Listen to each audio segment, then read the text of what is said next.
not a paper and stick to script kind of person, but I don't know what it is. Like all of a sudden, 10 minutes before this got started to begin, I get like nervous, like seriously nervous. So I'm gonna hold my papers. I'm gonna have my clickers. And so I'm gonna say thank you for coming to our first State of the District Summit.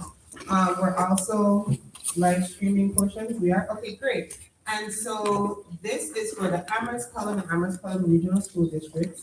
And I want to talk about where this came from in terms of our mindset. And so I have been having data chats since I arrived. The schools came in last year and did data chats around attendance and what's been happening and what does it look like for the different levels. And then this year I had departmental data chats where I had the different departments come in and present the data from their labs. And in the last data chat, I believe it was the English learners and ELA data chat, not the last one, one of the second to last one. I sat down and I was like, the community keeps asking from the different lens, different questions. I get questions from the school committee at different points where I presenting. At 4 towns, the towns are asking, well, how are our kids doing? What does it look like? When I sit with the caucus groups, I'm asked different questions.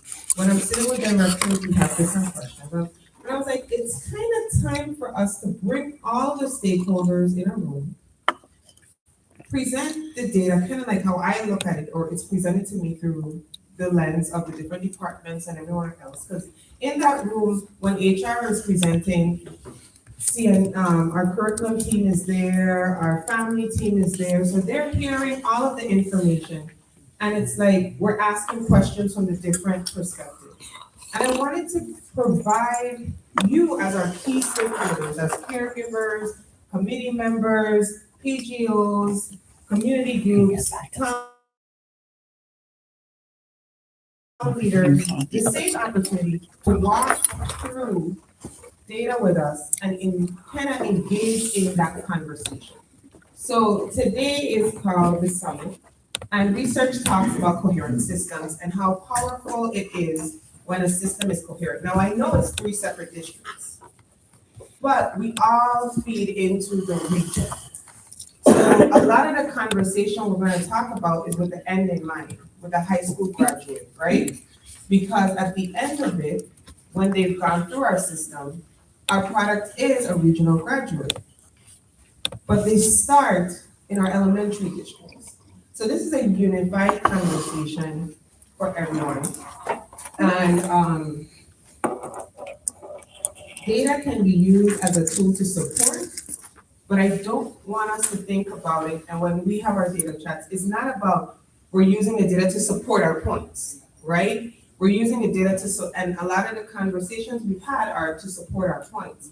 We're actually now using the data to tell us a story, to become the driving force in what we need to share. So you can always use research. You can research a topic. I can say, well, I really feel like attendance should include starting 15 minutes late. And I find all the research-based points about that. But we're starting in a different lens now. We're going to have a conversation from the data perspective. This is what the data is saying, and what do we need to do as a collective to do it. So it's a fun day. Okay, Tanya, how do you okay, here we go. Found it. So for those in the live stream, you're going to kind of have like your rolling. We're going to have the presentation for the live stream, and then we're going to stop for the chats and share outs, and then we're going to have the presentation again. So that everyone who's not here can have the opportunity. But on live stream, you also have an FAQ link, so you can submit your questions and you can submit some suggestions through online. For you in the room, we're gonna have a live discussion. This is not in your handout, it went to Printer Jam. And if you're in the world of education, whenever you prepare a lesson for the day, something goes wrong. So as in our good old, we are all educators and we've all been teachers, you have the students in front of you. So this resource will come later. But you trust me as a teacher to take you from whole group to small group and back. It's called gradual release of responsibility, gradual release of learning, where we go from I do as the instructor, large T, small s, so we shift over to large S, small t.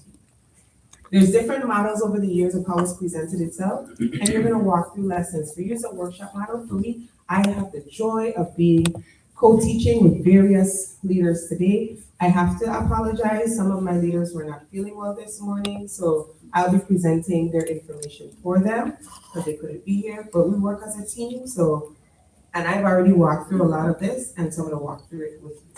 So today we're gonna start off with our opening from reality to action, again with the end in mind, talking about why we're here, why we look at data the way we do, and then shift into some peer discussion, and then we're gonna go into a data chat. It's a chat. There's a lot that's gonna be presented. There's gonna be questions. In that moment, the presenter is able to say, again, let's hold a question to the end, or if you have an aha moment, you can share it. So let's get through our data. And then we're gonna have some mixed table dialogue where you're gonna be in your handouts, you have a series of handouts. For one of them, it kind of tells you if you're in a sun group, a lightning bolt group, you're in a star group, and you go to your table, you have your guided questions, you get to go through. The mixed table dialogues are in the back, the tables are in the back of the room. Okay, so when it's that time, if you don't have one, the team will definitely, because some people registered late or some people just came in and I'm like, the door is open, or if we have space. So the team is actually going to put you in a group, and so you'll get that. Then that's mixed table, so you don't get to sit together as a unified group. Then you're gonna come back and have a whole group reflection to see what happened in that learning, how did you and your peers interact. And then afterwards, we'll have a quick break again, and then you'll go into your light groups and have a discussion, and we'll come back on and share. Because what we're gonna do today is ask you for two things at the end. We're gonna ask for, as an individual or as a person, what's your commitment to take back to your group, to your town, to your classrooms? What are we going to be able to start doing when you're sitting with your colleagues or your friends or your peers? And then what do you need from us as a district? A lot of these conversations is always at the district saying, I need, but we need you to tell us, what do you need from us? Do you need us to kind of shift how we partner with you? Do you have ideas for how we can work differently? So that's the end of today. And so we're gonna walk through that. And I hope that you have a great investment in time. This, we don't have all the answers. We probably don't have a lot of the answers, but it's our hope that as a collective, we can start thinking of how we can commit to supporting our students together. Are you on for the journey with us today?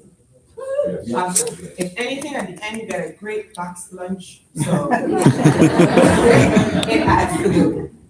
All right, so I did say I was nervous and I have a heap of papers, but I'm not gonna depend on it maybe. All right, so State of the District Summit, from reality to action, and I have the joy of setting the stage. So why is change necessary, and what are we building together? And it's not all about change. A lot of times people say change like if we're gonna do something brand new, right? We're not. Change also talks about shifting what you have and building on it.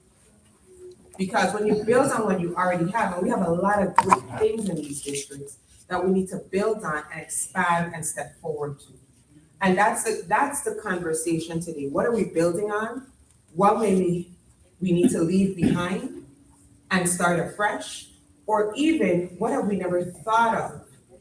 And so all of those three steps are a form of change. And so what we're going to be talking about is some form of change is necessary. And how do we build it together? So it is not change itself, but our goal is a stronger system, more aligned to better serve our students. And I feel like everyone in this room, regardless of how you get to the conversation, the why you are in the conversation is you want a better system for students. Agree? Mm-hmm. And so this is very important. Our students' experience, I've been asked that a lot recently, especially from my school committee members who are in the room or not in the room. They keep asking me, well, what's the student experience? What's the student experience? And then I have parents who I talk to who are telling me about what they've heard from their students about their experience. I have individuals who aren't in the system enough to talk about our experience. And then I have individuals who experience our students after they've left us in this room, right? When they've graduated and they've gone to post-secondary. And so the student experience, the most impactful right now, what we're talking about is supporting our system, to support our leaders, to support our teachers, to support our students. The student experience, the most direct impact in our 10, 11, 180 days are educators at the school. Our family and community, your goal is to kind of encompass and support that. And as district leadership, we have to hold space for all. That's how our student experience is actually a collective. It's not a silo, it's a collective being of how we all come together to create. And that's the intent of today. So we're gonna go through our diagnostic reality today in terms of we want outcomes, but they're not consistent across student groups. So we're not even just having a conversation about how we as districts compare to the state, because that looks really great. You see our numbers compared to the state, yeah, but we're gonna be talking about how we compare to ourselves. We're gonna be talking about how we support every group of learners that come through our doors, and what does that present in this story? But does it match up to what our needs are, because our student needs are increasing and they're showing up differently? And then is our system just being reactive versus proactive? And then we know, I tried to find a very good graphic. Me and AI were back and forth about finances, and this is the only one I could think of. Because there are a lot of pressures around finances and the need to strategically plan and how to move. And so we get stuck in a fragmentation trap because we keep acting or in the same vein. And what's the definition of insanity? And so it puts our student in the center of that trap. Because we are not, in a sense, the systems or system has a lot of broken pieces that are not connecting to the student experience. And it's the reality of what we're facing, not just here, maybe nationwide, the financial strain, the increasing student needs, but the experience of the student, there are gaps that are broken. Because our educators start to feel it when things shift and change, when policies shift, when we have to go through RIF notices, when we turn around and we say, well, we're gonna adopt a whole new program, or we just spent 2 years in the program. Like, it starts to affect the student experience. And so there's also a conversation of, we've been doing some things a very long time. So we have our own status quo, not just the national or state status quo. We have our own status quo. And for me, this is the reality of it, because I have to look at the whole system. The district leaders have to look at the whole system, so we start to see gaps. And it's hard because when you're sitting in your own sphere, you're not seeing that. So it seems like we're trying to shift from the old paradigm, maybe focusing on one thing or two things or three things, taking data as this is what it is and this is how we're gonna work, and shifting it over to a new paradigm where there's a lot more coherence in how we think, how we operate, but it's more so about the understanding of the why. I'm not rooted in we're all gonna do it the same way. We can't. You're gonna see different presenters today, and all of us are gonna present differently. So no teacher teaches the same, everyone doesn't do it the same, every student doesn't learn the same, but there needs to be a symbol of coherence, and it starts from our why. And so I know I had 3 pillars. I always talked about student safety, I talked about data and accountability, I talked about equity, and I'm kind of shifting my 3rd pillar to system coherence and sustainability. Practices that move, and it's not about practices that stay rooted, that we do the same thing all the same time, but it is that we actually start to build a practice around what are actually sustainable things that if we ebb and flow, it's going to meet our goal, making sure we have an ecosystem for children where all learners can learn. So priority 1, this is the most important part of this slide. Maslow before Bloom's. Education, when you first started, everybody talked about Bloom's taxonomy. What are they gonna learn? What are they gonna learn? What are they gonna learn? We are actually in a system where we have to talk about what our children need, their safety and belonging, how do our environment structures inclusive, because if they are not well, or they do not feel well, they do not feel safe, they are not going to learn anything. So everything else needs to build upon it. And the key to the roof is equitable access. Making sure that our students' safety belonging is encompassed within those inclusive supports and environment. So we've been operating from a reactive lens though. A lot of what we've been doing is because there's an ember, there's a fire, we react, we change. But when we react and we put change forward, are we thinking about solving the problem now, which is what we need to do, but we need to talk about how we're going to sustain moving past that. And a lot of what we've been doing is, this is the issue now, solve it now. And then 2-3 years later, we are then seeing the issue of only thinking about the now, but not planning that sustainable. So we have to kind of get ahead of certain things. And I understand we react, but we need to put those proactive supports in place when we solve a problem. And a lot of things are arrows versus this is just what we do. So data and accountability, we want to get from our students are struggling, time passes, failure, reactive, to what is our data signaling? What is it telling us about how we operate? Again, you're going to see trends today, not just the now, for the last 2 years. You might even see a 9-year trend that says we are operating today the way we operated 9 years ago, but our students are not the same today as they were 9 years ago. And immediate supports, but always knowing that we may need to course correct. Course correction means that we've actually put in a measure where we're going to stop, analyze, see how we're doing, and shift and change. Course correction doesn't mean that we did something wrong in the beginning. Course correction means that whatever we're doing, it's not working the way we thought it was going to work. What do we need to tweak? And pillar 3 for us is going to be system coherence and sustainability. I talked about being reactive now. I talked about what's the data signaling and course correction.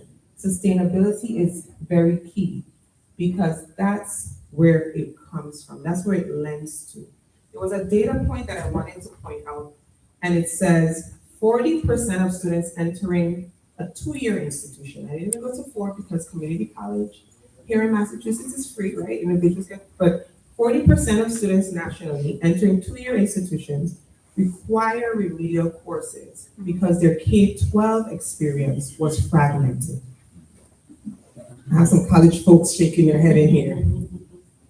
So reactive systems are delayed in interventions, and so we aren't catching systems for students because they've already fallen behind, because we are behind our planning. And then we're reactive to the now, but we haven't put in the proactive supports of what's presented.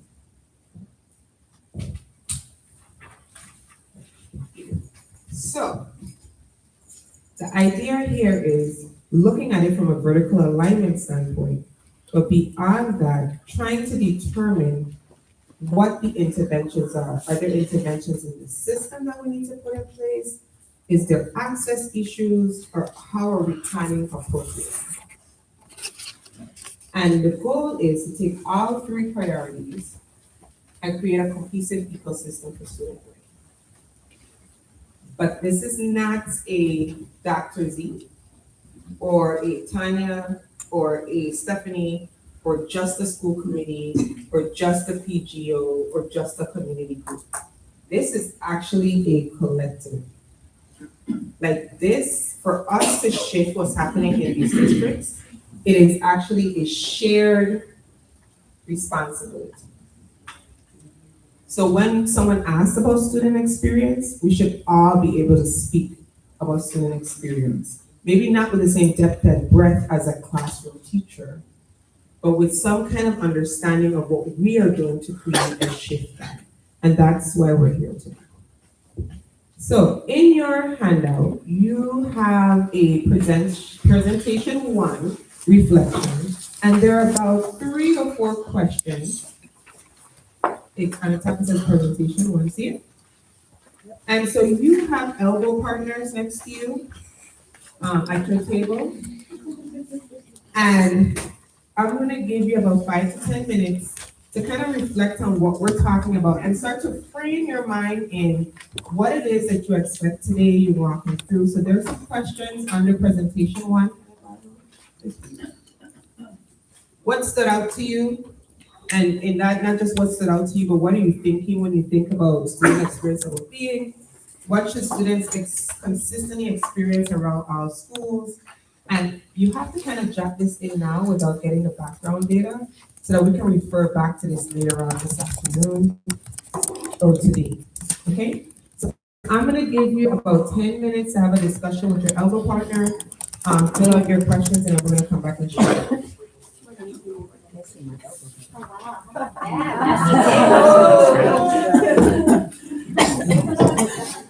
That never happened.